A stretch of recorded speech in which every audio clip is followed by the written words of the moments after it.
Greetings, Warlords. Rodge here with another episode of Saga Thursday. Doing something a little different for this one. We're going to have some fun today trying a new format. And if it goes well, I'll probably do some more of these. But we're taking a look at the top 5 aggressive warlords, according to me, Rodge, of course.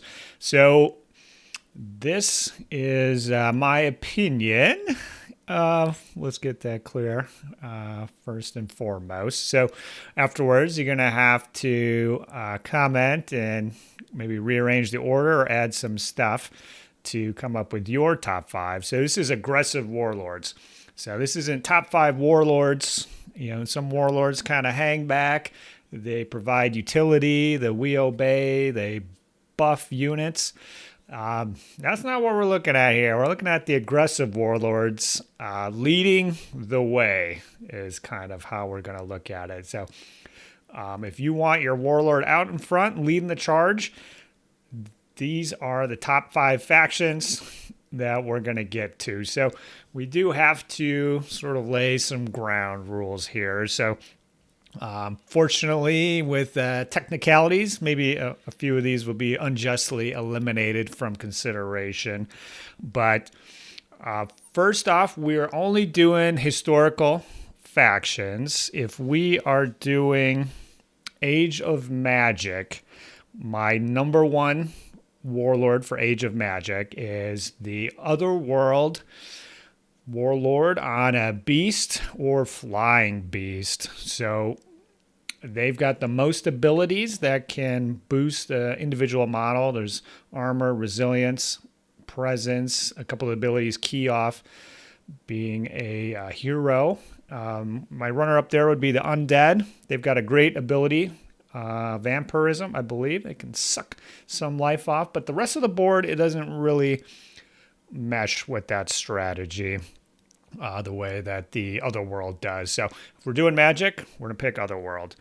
All right, second caveat, we're just going to do a free warlord, a warlord that costs 0 points. So that is going to eliminate a couple entries here that otherwise they might be in consideration. So I've got the Britons here. So the Britons can take essentially a heroic unit. They can add a few Hearthguard to their warlord at the start of the game. So he's really like an extra half point. And there isn't really any reason you wouldn't do that.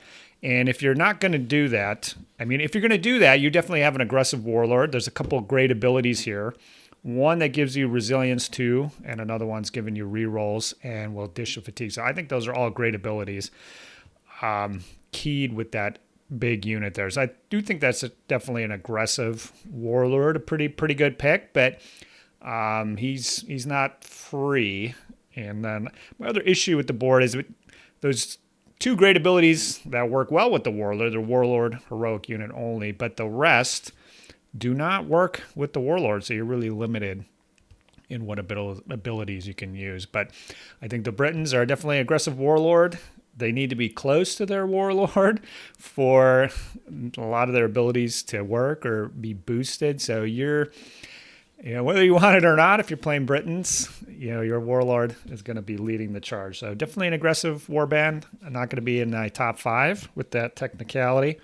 The other one is the only one from Alexander and Hannibal on the list. I'll preview it. It's the Indians. So obviously an Indian on an elephant is a beast entirely. It costs a point. Resilience 3 in historical saga is crazy. He's doing auto hits, 10 attacks. There's reinforced armor, dynasties of the Raja abilities to slough off hits, get rid of fatigue. Great choice. Aggressive warlord for sure, but he costs a point, so we're going to eliminate him. Now, you can't get the warlord on the chariot for free, swap him out. He gets 12 attacks. That's pretty aggressive. The issue there is some of these abilities are elephant kind of only ones, so those won't work on him anymore. And besides Dynasties of the Raja, there might not be too many abilities here or synergies with the board. So the Indians, put your Warlord on an elephant. He'll definitely be aggressive. Probably technically eliminated here from our top 5. So moving on. Lastly, we'll just say you can take the Lifeguards in Age of Crusades. So that's the same deal. A lot of these Warlords could be better, as a lifeguard unit, but you're paying another point there. And similarly with the Troubadour and I think the Bard from Age of Vikings, those are technically free, but they do change the dynamic quite a bit. So, I mean, most, those could apply to any of the Viking or Crusades boards. I don't think that guy has his equivalent with an Age of Invasions. So, that's kind of an even footing there. The Bard or Troubadour, he soups up the Warlord. So, if you want an aggressive Warlord, maybe consider taking him, but there's definitely some drawbacks, which I'm not going to get into at this point, but we're going to get that out of contention. So, we are finally going to dive into my top 5 aggressive Warlords. And the first one here is the Crusaders. So we're going Baltic Crusaders here. So there is one ability specifically that is better on the Warlord, but overall, this has a lot of great abilities. And yeah, you can... the Baltic Crusader board helps out the Hearthguard, but I think it also helps out the Warlord. So everything here you can do, you can have your Warlord lead the way. You can use the Valiant and Peasant's Crusade. Both of those will clear fatigues from your Warlord. Always handy. We have Without Fear Being Wounded, Blessings of the Righteous. Both great defensive abilities. Play either one of those. You might just get through the melee unscathed.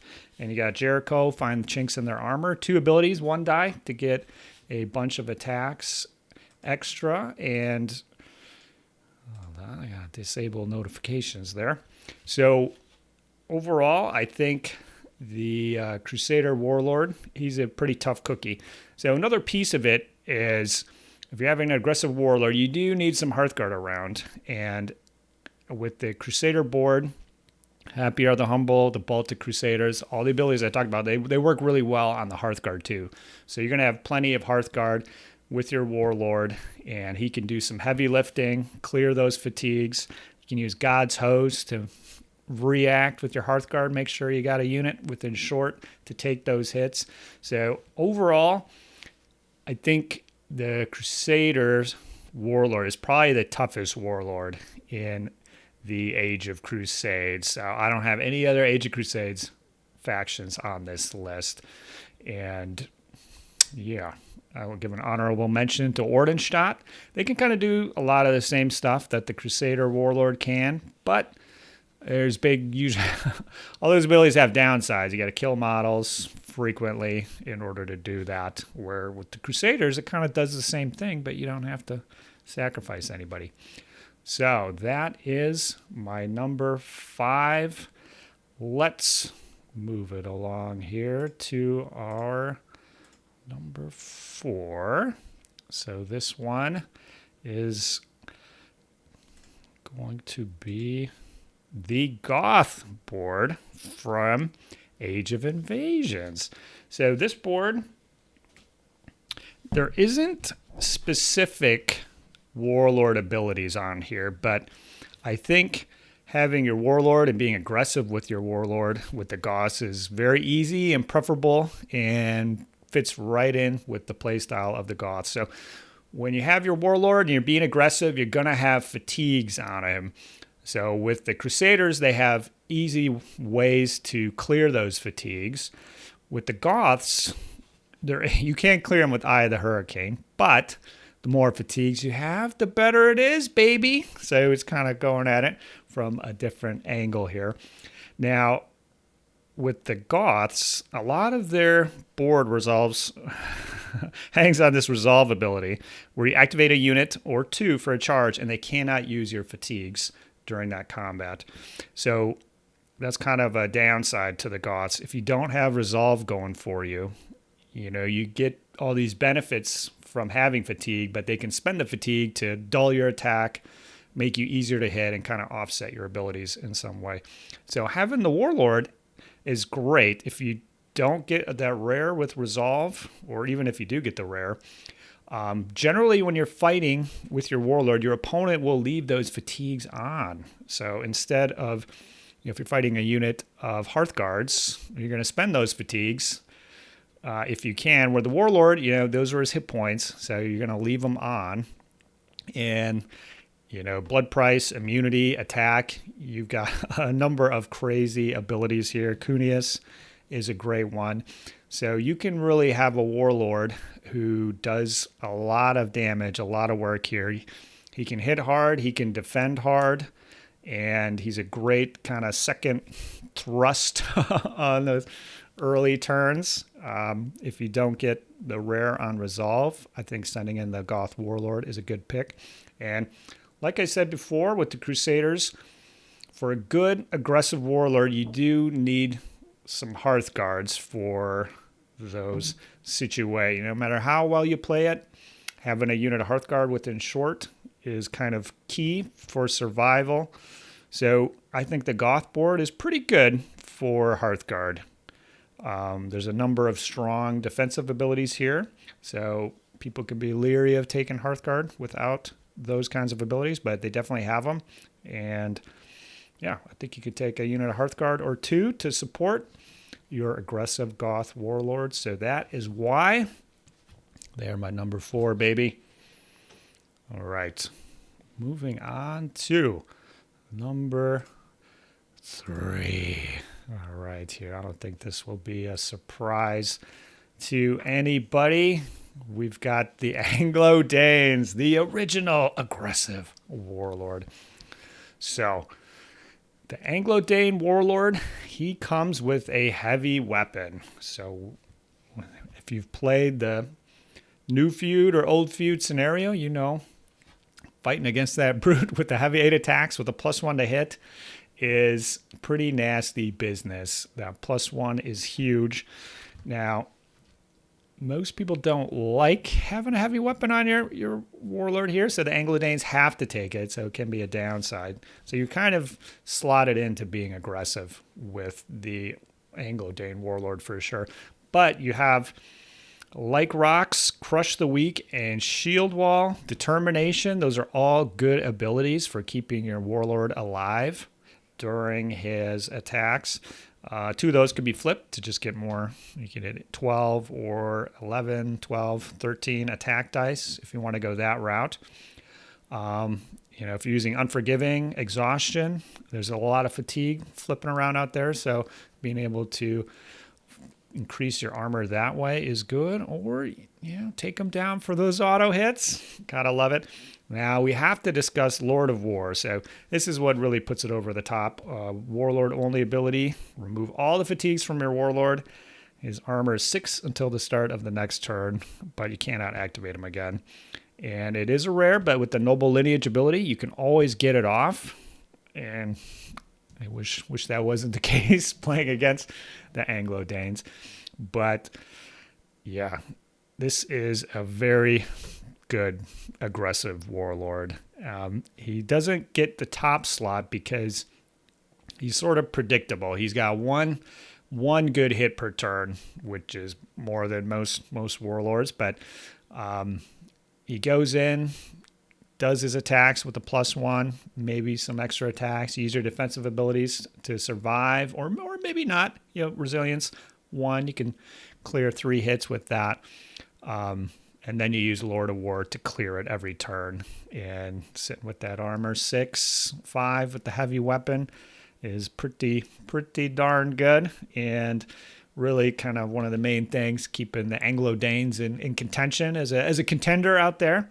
That ability is just that good. And I do think like I said, having Hearthguards with the Anglodanes makes sense. It, works well with the rest of the board, and you probably will be taking Hearthguard with your Anglodanes. Unit 6, 8 is popular, and they hit hard too. So comboing that with your Warlord, I think, is a good pick. And yeah, going with the Warlord first, though, in my opinion. All right, so Anglodanes are my number 3 slot. Let's go to our number 2 pick. And we're going back to the Age of Invasions, my friends. We have the Saxons. So the Saxons are kind of an interesting board here. At first look, you wouldn't say you'd have an Aggressive Warlord. There's no specific Warlord abilities. There's a couple that you have to have higher armor in order to trigger. So your Warlord, will generally always be able to trigger those abilities. But the key thing here is the Führer ability, which is a basic ability, which reads, remove X fatigues from your unit. Your opponent gains 3 attack dice for each fatigue thus discarded. But if you use a rare, you only discard 1. Or your opponent only gains 1 die instead of 3 attack dice. So if your Warlord is exhausted, if you just have a common or uncommon on there, and they're going in to finish them off, you can pop that. They will gain 9 attack dice, ostensibly, but you will clear all 3 fatigues. It's a lot juicier using the rare, where they gain just 3 attack dice. So your Warlord's base armor is 5. So, if they gain 3 attacks, they're probably going to get 1 hit if they're hitting you on a 5, and you might block that. You could close ranks. So the Führer ability, though, even without the rare, is pretty good because remember, the opponent is going to cap out at double their attack dice. So you can set up some really crazy Energizer Bunny type situations where you keep charging in, clearing fatigue from your Warlord with this Fear ability. So you're going against one or 2 or 3 levy or something. Your Warlord could go in exhausted, pop this, clear the fatigues, kill the levy, and if you use this in significant ability, you could also remove a fatigue at the end of the melee. So it's almost not dissimilar from the Lord of War ability, where at the Saxons, I've had my Warlord exhausted at the start of the turn. He ends up, through a combination of these abilities, going in, killing an enemy unit, and then ending the turn without a fatigue. Is something you can definitely do. Once your opponent sees what you're doing and kind of how this ability works, then they'll start canceling the activations, which is kind of good. You get 2 fatigue back, so that's another way to clear them. And you have this Führer, dice still queued up, and you can use it in other situations. So the 3 attack dice seems like a big downside, but if they're not using your fatigues to lower your armor, because you're clearing them with this, their damage is pretty limited. Because I've tried with Death is Nothing. Say that one, the more hits they do on you, the more damage they're going to take in return. It bounces hits back. So I'm like, go in with Führer and give them a bunch of attack dice and pop these hits back. So it's possible, but 8 dice hitting on 2s versus 14 hitting on 4s. It kind of works out very similarly. So yeah, you're actually pretty darn survivable with this Fear ability. If you do have to give them 3 attacks each and they're coming in with a big unit, the other thing you do is the Shield and Sax ability. Your opponent has to reroll results of 6 on their attack and defense dice. So I've had a unit of 8 Hearthguard come in, my exhausted Warlord. I've popped Führer to give them 9 more attack dice. It gets capped out at 16. Then I pop Shield and Sax, and they have to reroll 6s. So, if they're hitting on 5s, half of those will get shunted back. It's even better if you use an opponent's fatigue to take you up to a 6. So that's really good as far as the survivability and this weird kind of Energizer bunny thing where you could keep going, clear your fatigue, activate again, clear your fatigue. So you could really, I haven't really cracked fully yet how that works, but it's definitely can keep your warlord alive. And this is one of those boards, if you roll quite a few rares, you will put 1 or 2 up there or even 3, and your warlord cannot be killed in melee if you got that going. You do have implacable, shield, and SAG, so you do have a couple of good attack abilities there. But yeah, just the Fuhrer mechanic works really well with the warlord. And speaking of Hearthguard, this board, you do need to take some Hearthguard because of Insignificant and Warcry. Your armor has to be higher, so you're probably going to take those guys. Anyways, just having a bunch of warriors is probably best, but having some Hearthguard in the Saxon army is probably something you're going to do anyways. So take that warlord, get him out there front, and use the Fuhrer ability to just keep on keeping on. So that is why Saxons are number 2. Okay, before we get to number 1, I do have a couple honorable mentions that aren't in this list. So I do have the Irish up here. There's a couple great warlord or hero only abilities for keeping your guy alive, but the issue there is the whole play style. It revolves primarily around shooting. So running your warlord out there, trying to be aggressive, may or may not yield the results you're looking for. The Hearthguard, I've seen people do frequently take Hearthguard with the Irish, but there's nothing specifically there for them. So maybe just going warriors and levy is a better bet, or kind of more in the play style of the Irish. So despite a couple of cool abilities, I'm not putting them in the rankings. I've got Anglo-Saxons as well, throwing them up there. So they do have the Brett Walda ability that turns your warlord into a unit of 10 men and increases armor by 1. So going from 5 to 6 is awesome. He can be mounted, which is cool. And all these abilities are pretty gross if you use them on the warlord. He's pretty nasty. He could have made the list. I didn't put him in there because the play style that's not how the Anglo-Saxons work. So the warlords I've talked about already are, being an aggressive warlord just kind of leans into their play style. So I think you could definitely run Anglo-Saxons and have an aggressive warlord. A big unit of 6 or 8 Hearthguard would be great with the Anglo-Saxons. But usually your warlord's not leading the charge. You got your levy out front, and they're doing the business here. So you're not being aggressive. Even though you can get a very jacked warlord, he's not an aggressive warlord, in my opinion. One last wild card. We got the Normans here. So as of recording this, the Dex Eye ability is warlord specific, and it's kind of weird. It doesn't work with the way the bonus dice work since the change in the fact. It is a good ability otherwise. But even then, people didn't use it that much, despite being resilience 2, charging, no fatigue, 4 bonus dice. It's a pretty good list of attributes there, but I've never seen it used personally, so I don't think the bonus die fact change is any different. So there's good abilities on the board here that I think work well with the Norman Warlord. You can get a bunch of attacks.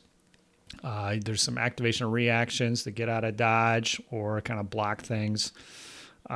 This Dex Eye ability I think was pretty good before, even if it wasn't used. I'll be curious to see if he gets a +1 to hit or something instead of bonus dice or something else. So I think you could have an aggressive warlord there. Does a play style fit with it? I don't know. So that is why he didn't make the list. All right. Drum roll, please. Getting to our number 1 pick here. And if you've been keeping score at home, I think you'll know we're looking at the Norse Gales. So this board is a dream for the aggressive warlord. There's a warlord specific ability. There's abilities which benefit taking Hearthguard. So having that backup there is awesome. That Nor's ability, auto hits, auto attacks, increasing your armor is awesome. The biggest thing is the expendable rule. So this is kind of, for going Energizer Bunny. So with the Saxons, you can do it, but it takes, each one of those takes a dice. So having more than, maybe 2 dice on Führer, you really got to have a really specific weird plan to get it to work. Where it's expendable, you spend 1 die on it and you can shunt fatigues to the friendly slaves within short. So you can, especially with the Warlord, because, those fatigues are his hit points, his life. So you can go in, take a bunch of damage, come out unscathed. I mean, you can, if you've got 2 slave units, you can shunt 6 wounds over. I like the King of the Isles ability. I think it's kind of underrated, but his armor is 6 until the start of the next turn. You can take the heavy weapon if you want, and I would say go for it. So unlike the Anglodan Lord of War, where your armor 6 till the start of your next turn as a defensive ability, this is armor 6, your turn and the enemy's turns, and you get an extra, combat die. So you're going in armor 6. You could go in with the heavy weapon, armor 5. Both of those are pretty tasty options. The +1 to hit gets kind of crazy considering using howling axes, spill blood, clench fists. It's very easy to max out with 16 attacks with a +1. Go in with your warlord. And then he comes out fine. He's only got 1 fatigue or no fatigues. And if you have a little chain of these slaves, you can just keep going. Charge him again. He's still armor 6. He's still the King of the Isles. So between Nors and Howling Axes, either one of those can generate quite a few extra attacks. And you got the Determination ability. If you win a melee, your opponent cannot charge you until the start of the next turn. Well, the Warlord is if they don't kill him, he automatically wins because he can't beat him. I guess he could charge it and bounce off. But even if you do end up exhausted, if your opponent is a melee army, you can trash 3 units, pop Determination at the end, and he can just sit there. He's exhausted, but they can't do anything about it. So that reason, Nor's Gales are my number 1 faction for aggressive warlord. So give it a shot.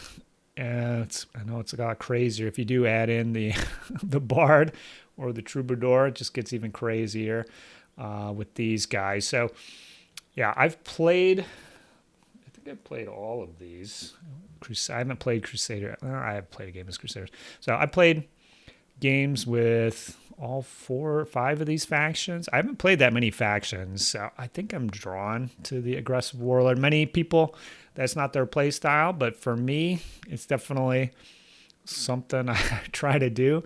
If you can do damage without taking damage, which the warlord can generally do at least once, he absorbs his hits, then he's exhausted.